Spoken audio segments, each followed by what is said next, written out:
Are you afraid of making a mistake during a game? What about during practice? Do you feel like even during practice you need to play perfectly? It's easy to adopt fears surrounding mistakes because nobody wants to make mistakes. Mistakes are what cause you to get yelled at, feel down on yourself, and then maybe even lose some playing time. But what's worse than even making mistakes is being afraid to make mistakes. And so in this video, you're going to learn a way that you can stop being afraid of making mistakes. Hey there, I'm Eli Strawman, a performance coach and the founder of SuccessStartsWithin.com. Now, before we get into the video, go ahead and hit that subscribe button and notification bell if you're an athlete looking to improve your mental game. I put out new videos each day on sports psychology and mental training. Being afraid of making mistakes causes you to underperform. Let's think about when you're worried about messing up. Would you say you're playing freely and full of confidence out there? Probably not. I'd imagine you're playing a little timidly. You could even say you are holding yourself back. I was working with one athlete who said he felt like he was playing with his foot on the brake.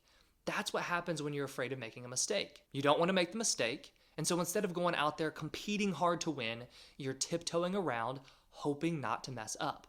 Let's take a deeper look at a few specific ways being afraid of making mistakes holds you back as an athlete. So number one is going to be that you underperform during games. Funny enough, when you're afraid of messing up, you increase your chances of messing up. And there are a few reasons why this happens. One is because the actual change that occurs in your physical play. A great example of this is an infielder being afraid of making a bad throw, so he tries to throw the ball a bit softer to make sure he's accurate. But what he's actually doing is changing his throwing motion, doing something that feels unnatural, which more often than not results in a bad throw. The same is true if you're shooting a basketball, serving in tennis, or hitting a drive in golf. Another way this fear causes you to underperform has to do with the image you hold of yourself in your mind. Instead of wanting to succeed, you're more focused on not wanting to fail. This creates an image in your mind of you messing up, since that's what you're worried about.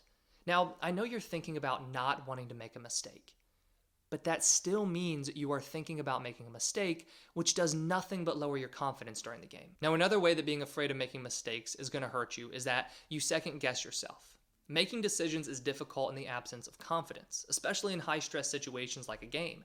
But during competition, you need to make quick and effective decisions. Whether it's what shot to take, what pass to make, or what pitch you're going to swing at, you need to have full confidence in your decision-making abilities. However, when the thought of failing is on your mind, you will try too hard to be perfect. As a result of this, you're going to second-guess your decisions in the moment. With these mainly being split-second decisions during games, even a moment of second-guessing can lead to a wrong decision or a missed opportunity. You may not even notice you're having these kinds of thoughts, but they're present if you have found yourself hesitating or maybe even freezing up a little bit during games. What's really happening is your mind is getting in the way, straining so hard to be perfect and make the right decision due to this really overarching fear that you have of making mistakes.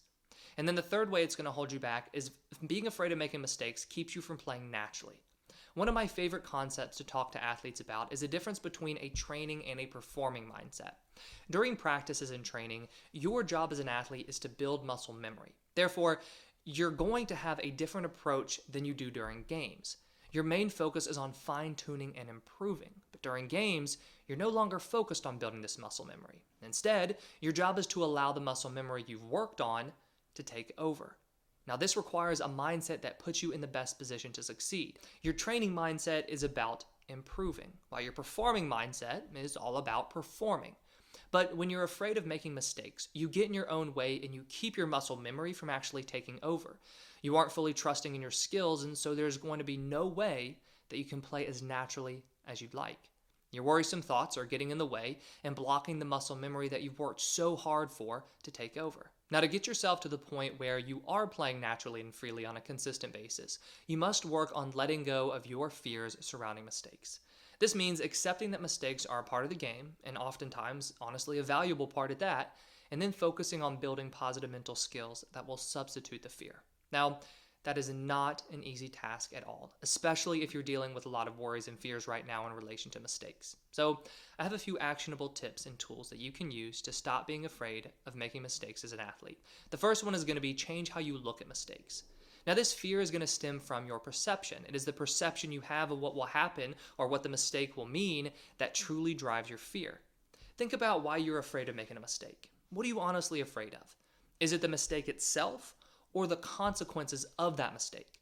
Most likely, it's what will happen if you mess up, such as your coach is going to yell at you, you're going to feel ashamed and embarrassed, you're going to get benched, or just anything else. Your perception of mistakes is that they're negative and they result in negative consequences. Your goal needs to be to change that. Yes, mistakes are not at all what you set out to make as an athlete. Your aim is to play well. However, that doesn't mean mistakes can't serve a positive and productive purpose. An important aspect of playing well is improvement. You must continue to grow as a player in order to keep playing your best and increasing your production on the field or court. Mistakes can help you improve more than anything else. To stop being afraid of making mistakes, you want to view mistakes as a way to grow and learn instead of something negative. And then second, you want to focus on your strengths. Confidence is going to counteract fear because fear thrives on uncertainty. The type of uncertainty that's present when you're unsure about your own skills and you don't trust your ability to execute during games. Whenever I'm working with an athlete on overcoming the fear of failure, we really focus heavily on building confidence. The more confident they become, the less fear is present. When you play with fear, the image you hold in your mind is going to be one of you messing up. Since that's what you're worried about, it will be what you're thinking about. And just imagine what would happen if you kept rewatching this video screen of you making a mistake right before you played. What do you think would happen to your confidence? That's exactly what's happening when you play with fear. You are in essence rewatching yourself making a mistake over and over again in your mind. Instead, you want to focus on your strengths and see yourself play well. To help, you can list out all your strengths as a player. What makes you a good athlete? Then, review this list every day, especially right before a game. Sports visualization is another exercise that helps with this idea of seeing yourself succeed. Whenever you are afraid of making a mistake, recognize that your job at that moment is to get your mind off the mistake and begin thinking about your strengths and all the reasons you have to succeed. And then something else you can do is stop beating yourself up over mistakes. How do you respond to a mistake right now? I ask this question whenever I'm working with an athlete on managing their fears surrounding mistakes, because it's going to really highlight why the fear may be present in the first place. The way you respond to mistakes over an extended period of time leads to you either fearing mistakes or accepting mistakes as a way to learn and grow.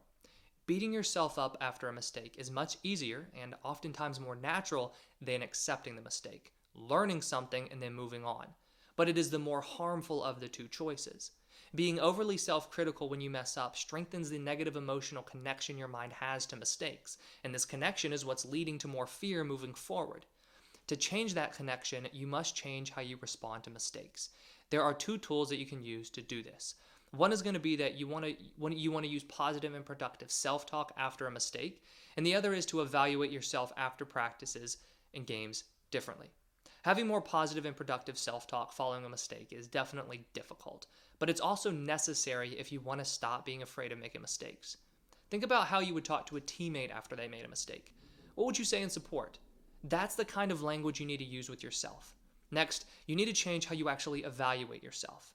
In reality, you probably aren't evaluating yourself as much as you are simply judging yourself, pointing out all the things that you did wrong. Instead of judging, you want to evaluate. You want to evaluate your performance with two goals in mind. Number one, build confidence. Number two, find areas that you can improve upon. If after every practice and game your confidence grew just a little bit and you identified something you can learn, imagine how much more you'd grow as a player in a few months or even a year. That's why a proper self-evaluation is so important. After a practice or game, ask yourself two questions. What did I do well today? And where can I improve? Applying more positive and productive self-talk and then changing how you evaluate your performance will reduce the fear you have of making mistakes. Being afraid of making mistakes leads to more mistakes. While you may not want that to happen, the way fear causes you to perform will only hold you back as an athlete. To avoid underperforming during games, you must work to stop being afraid of making mistakes. To help, use these 3 tips.